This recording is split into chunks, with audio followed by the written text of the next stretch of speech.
Loves this guy, Grandpa Joe, right? So he's the character in Willy Wonka, and it's just fucking awesome. He goes with his like grandnephew to a chocolate factory. He won chocolate tickets in some bizarre contest, which I really don't know how contract law would evaluate that shit, but he won the 2 golden tickets, and he's going to the goddamn factory. But here's the thing, everyone doesn't realize that Grandpa Joe has sat in a bed with 3 other old people for years, okay?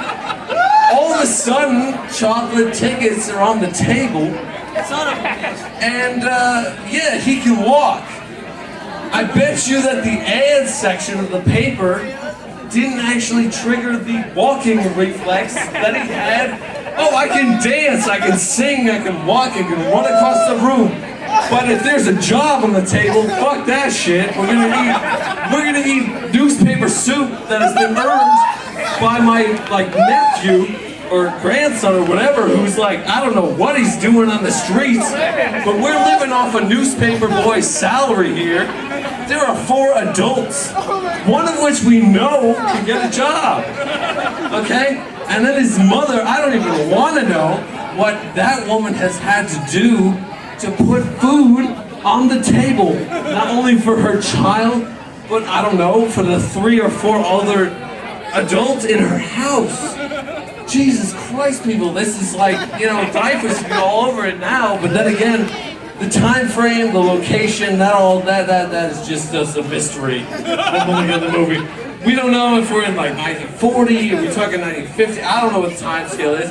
We're either in London or we're in Detroit, there's shit happening. I don't know where I am, but I'm watching, and I'm thinking what the hell? Grandpa Joe can fucking do jumping jacks, and yesterday he could even, walk to get his toast from the oven. So, and then another thing is how creepy is that guy under the bridge? Take this gobstopper. Take it, put it in your mouth. Run home. Don't tell anybody about this, because I don't know, but I'll hurt you, Charlie. Shit's happening. No, keep going! Keep going! At the chocolate factory. What am I doing? You're fine! Keep it up! Hey, keep going! I'm gonna let Sean deal with that. So basically, he goes to the chocolate factory. God knows what happened under that bridge that day. Charlie ain't talking. We know the guy. That's the position. But there are people working at the chocolate factory. They're about 3 foot tall. They're not from this world. Okay? They're orange, and they're working against their will. So I'd like to know if, in a case that the federal government sort of wakes up on its ass and says, hey, maybe we need to investigate the lunatic chocolatier who's sitting there on, I don't even know if it's in our jurisdiction, but he's there. We need to make sure that guy goes behind bars. I don't know how they would handle the Oompa Loompa question. We're talking years of Supreme Court cases here. Does an Oompa Loompa have the rights of a U.S. citizen? Is it even a person? I don't know. In which department? We're talking EPA? Are we talking, I don't know, the Department of Labor? We're kind of lost here. This is an unanswered ethical and legal question. All right, and he's got them working against the 13th Amendment round the clock. They're singing, they're dancing, they're rehearsing, they're you're going to die in the fires of the furnace, Mr. Augustus Gloop. They got, I'm not musical, whatever, but they are singing it as he's carried to his probable death. No one says anything. They're just well, I'm in it to win it. This is a chocolate contest. I'm winning this factory. Just happening. That girl turned into a blueberry. I don't give a shit. That shit has happened. I'm gonna win this factory. I'm gonna make sure I walk away with the keys. That's just, well, alright, well. And then apparently if you touch shit with bubble gum or whatever the fuck they drank, that bubbly fan thing. Alright, they float up and sing a song, which is lovely, by the way. But honestly, they broke all the rules. They float back down. Apparently that doesn't disqualify them. But apparently eating a gumdrop or something that makes you turn into a blueberry, or chasing after a goose, will lead to your probable death. And I'd also like to bring our attention to the fact that he's got this meadow, right? It's candy. There's a candy meadow. It's got candy grass, lollipops for trees, and a bubbling, hot, boiling liquid river of chocolate that would scald the skin of any child that dared venture into it. But you know what Willy Wonka says? No to safety, no to thinking about legal battles. He's just like, you know what? Let's bring these children in here.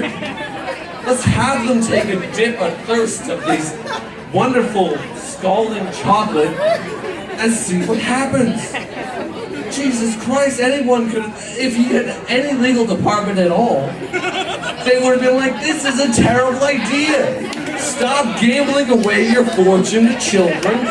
Stop bringing children into this tortious factory. And for the love of Christ, man, these are slaves. We are going to get busted. Stop doing whatever interdimensional bullshit you're doing to bring these 2-foot orange people in here. The EPA is riding me on my ass and I'm out of excuses. You gotta stop.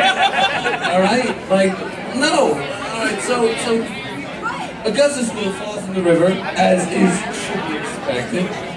He gets burned. Obviously, that's never covered in the movie. Okay? He is terrifyingly burned. Like, he will never have a prom date. Like, he's just ruined. The only thing he has is the trust fund that the Willy Wonka factory will establish for him. That's it.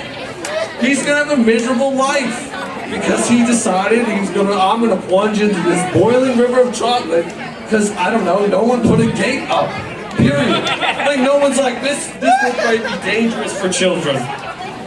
But no one had that thought. Instead, we all get on the creepy ass ferry where there's like weird images of snakes and shit just being broadcasted into young children's minds. I don't know if anyone remembers that, but that's the most terrifying part of the movie. I'd like to bring everyone's attention before I leave to the fucking elevator. Alright, so there's the elevator, and we talk about how that is a liability. Like, I'd like to know what engineer is just like, so I made an elevator for your factory. Doesn't have a stopping point. Just shoots through the roof.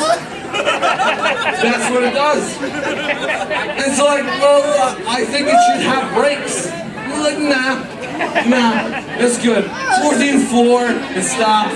15th, it shoots through the roof. That's just it. You'll spiral out of control to your imminent death. And that's just it. And I hope you enjoy my designs. Because you know what, Otis approved this. And they're a wonderful company. They didn't make gas chambers or nothing.